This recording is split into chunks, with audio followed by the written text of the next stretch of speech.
Bonjour à toutes et à tous, bienvenue sur AirPod, le podcast de la Société française d'anesthésie-réanimation. Nous sommes ravis de vous accueillir pour cet épisode de la série thématique, une série à la rencontre des experts de l'ASFA, pour aborder des thématiques d'actualité en réanimation.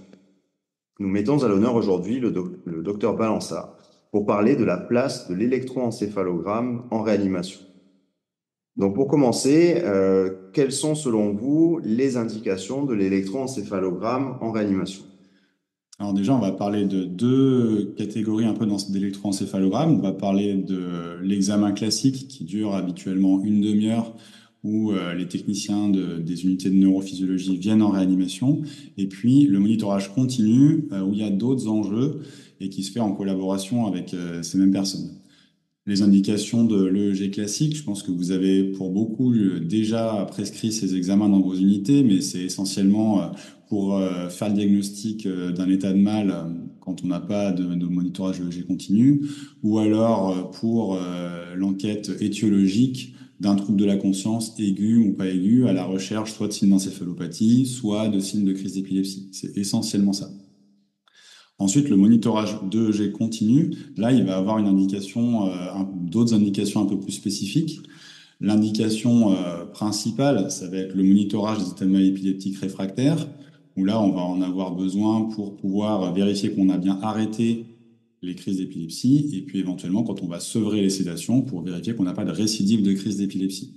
Ça peut avoir un intérêt dans certaines encéphalites aussi, et ça peut avoir un intérêt chez des malades à risque de crise pour évaluer pendant 12 heures le risque de crise quand on arrête des sédations pour des patients cérébro-lésés, qui soient en réanimation neurologique ou pas d'ailleurs. Et on a quelques scores de risque de crise à partir des anomalies intercritiques qui peuvent nous rassurer pour nous dire, voilà, ce malade, il n'a pas fait d'anomalie pendant 12 heures, on n'a pas de risque, on peut arrêter, lever les sédations et être confiant. Ensuite, on a d'autres indications émergentes de cette EEG continue qui sont pour certaines plus spécifiques de la réanimation neurologique, comme le dépistage de certaines anomalies dans les hémorragies méningées ou dans des patients cérébro-lésés, et puis probablement des choses qui sont plus du domaine du monitorage de la sédation ou des fonctions neurologiques chez des patients qui sont soit sédatés et donc comateux, soit comateux spontanément pour d'autres raisons métaboliques et où on aimerait pouvoir monitorer ce qui se passe. Merci de ce tour d'horizon des grandes indications de l'EEG en réanimation, avec la dichotomie entre l'EEG classique et le monitorage continu. Quels sont les outils qui sont disponibles en réanimation actuellement?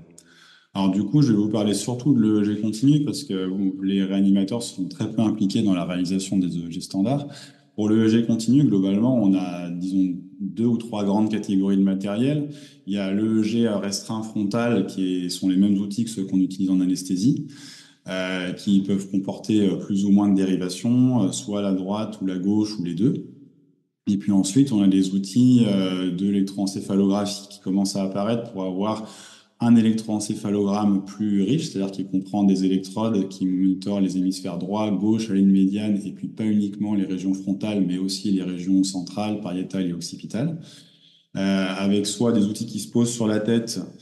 et qui sont connectés sans fil avec un moniteur, soit des électrodes qu'on peut coller au niveau de la tête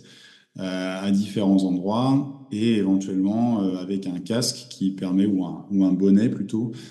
qui permet d'avoir directement la bonne localisation des électrodes. Donc en termes de matériel, on a un peu ça maintenant qui est disponible et puis qui vont se connecter à différents moniteurs. Et puis on a tous maintenant des réseaux informatiques dans nos services qui permet ensuite d'archiver ou de relire les tracés à distance et de pas avoir systématiquement à se déplacer au lit du malade pour les voir, que ce soit pour les systèmes restreints qui se reportent sur les scopes ou pour les systèmes plus riches qu'on peut relire à distance. Merci. Donc, effectivement, ces outils permettent de générer des tracés qui vont pouvoir être interprétés par la suite. On en discutera un petit peu après. Mais du coup, on génère des tracés et comment s'assurer que ce tracé soit interprétable? Alors du coup, pour les tracés qui sont des EEG simplifiés frontaux,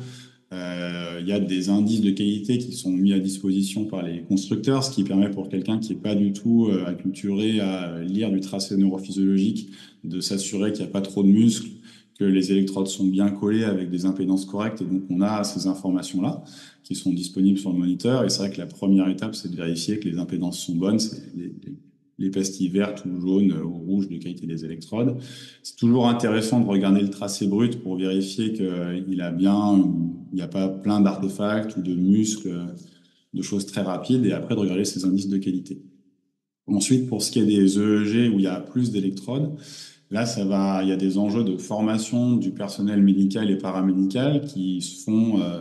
souvent avec les personnels du service de neurophysiologie pour coller et mettre en place correctement les électrodes aux bons endroits quand on utilise des bonnets ou des électrodes qu'on colle sur le scalp, pour vérifier les impédances au moment où on les met en place et puis ensuite les vérifier dans le temps et vérifier que le tracé est de bonne qualité et qu'on n'a pas soit du 50 Hz, soit des électrodes décollées, soit du muscle. Donc c'est vrai qu'il y a un enjeu de formation. Et puis, vu le turnover des équipes dans nos services de réanimation, ben, il faut faire de la formation aussi continue de nouveaux arrivants et ainsi de suite pour qu'on arrive à maintenir le système. Donc voilà, il y a effectivement des critères de qualité pour pouvoir après interpréter et éventuellement jouer sur la thérapeutique du malade, parce que on comprend bien que dans ces outils disponibles dont vous nous avez parlé, il manque le côté enregistrement vidéo, le côté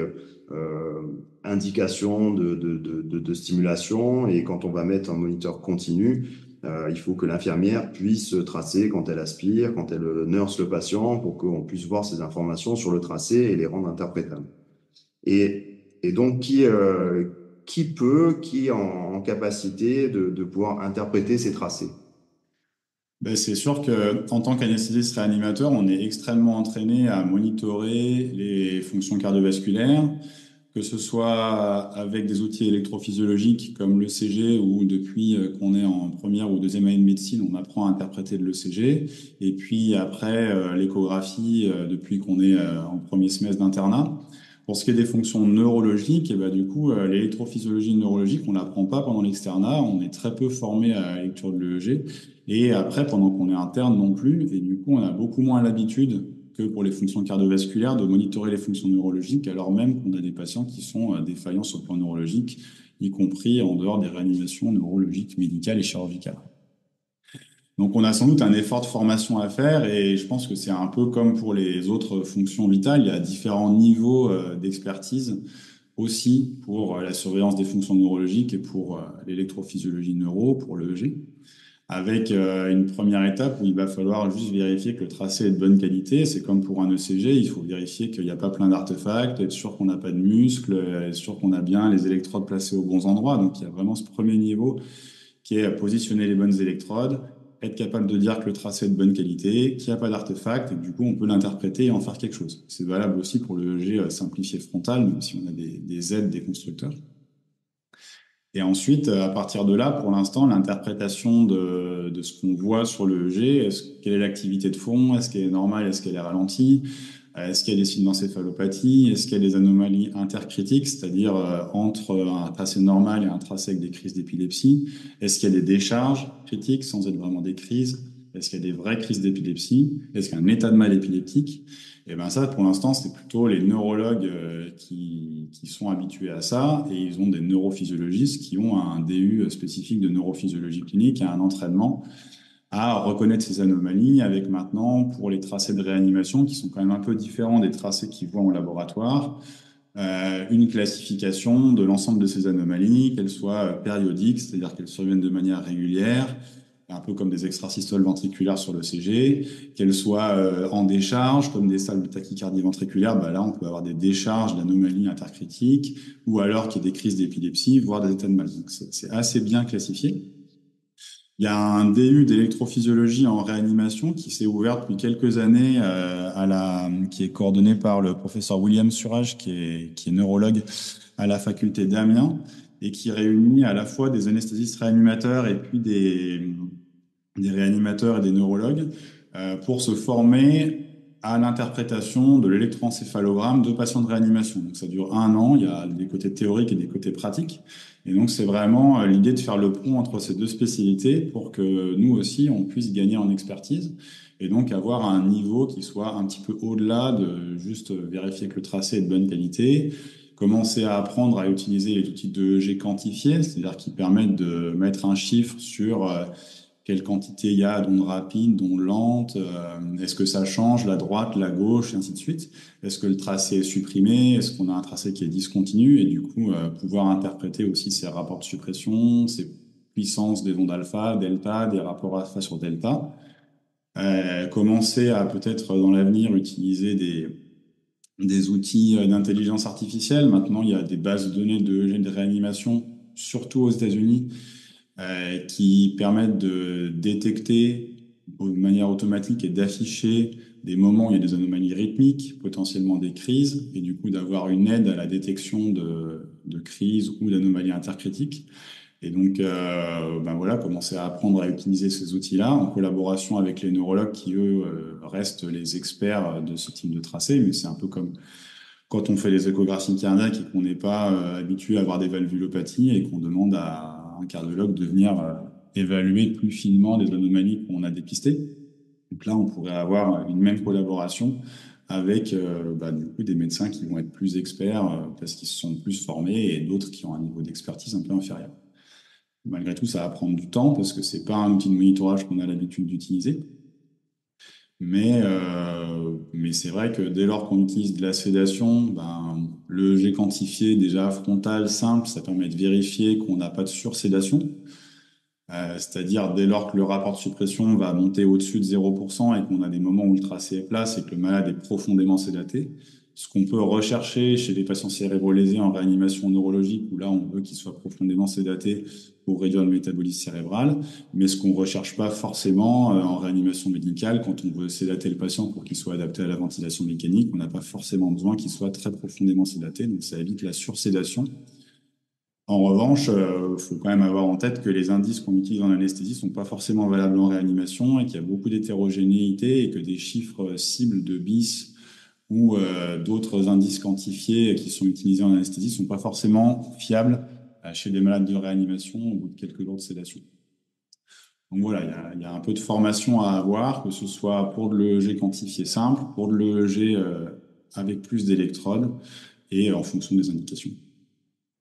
Merci pour ce tour d'horizon de l'EEG. Effectivement, on voit bien que, un peu comme toutes les fonctions de support qu'on assure dans nos services de réanimation, comme vous l'avez dit, les supports hémodynamiques, l'évaluation hémodynamique, la surveillance respiratoire, des pressions de plateau, des pressions œsophagiennes, des pressions motrices, la surveillance rénale, la surveillance neurologique, effectivement, il y a les indications dans les neuroréanimations spécialisées, mais dans les réanimations polyvalentes,